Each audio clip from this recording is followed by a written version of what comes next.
જીવન ફક્ત શારીરિક રીતે અઘરું હોઈ શકે, માનસિક રીતે અઘરું તો તમારા પોતાના કારણે થાય છે. વહેલી સવારે ઉઠો અને યોગ કરો.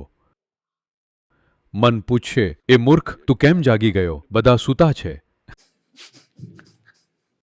તેઓ 7 વાગે ઉઠશે અને કોફી પીશે.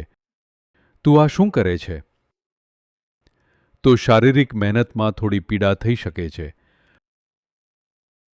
પણ કારણ કે તમે શરીરને પોતાની મરજીથી એ મહેનતમાં નાખો છો, એ તમને એવી જગ્યાએ લઈ જાય છે જ્યાં બીજું કોઈ નથી પહોંચી શકતું. જો તમે એ રાજી ખુશીથી કરશો તો મુશ્કેલી પણ મજાની લાગશે, પણ જો તમે એ પરાણે કરશો તો એ સૌથી ખરાબ વસ્તુ છે. એટલે સવાલ બસ તમારી મરજી અને ના મરજીનો જ છે.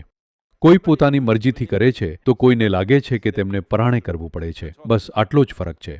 તો જીવન બસ આ જ છે. આપણે ગમે ત્યાં હોઈએ, કંઈ પણ કરતા હોઈએ, આપણા જીવનની કોઈ પણ ક્ષણે જો આપણે એ રાજી ખુશીથી કરીએ તો એ સ્વર્ગ સમાન છે. જો આપણે પરાણે કરીએ તો એ જ આપણું નર્ક છે, ખરું ને? જો તમે રાજી ખુશીથી કરશો તો એવી વસ્તુ જે તમને નથી ગમતી એ પણ મોટો આનંદ બની જાય છે અને તમારા વિકાસની એક પ્રક્રિયા બની જાય છે.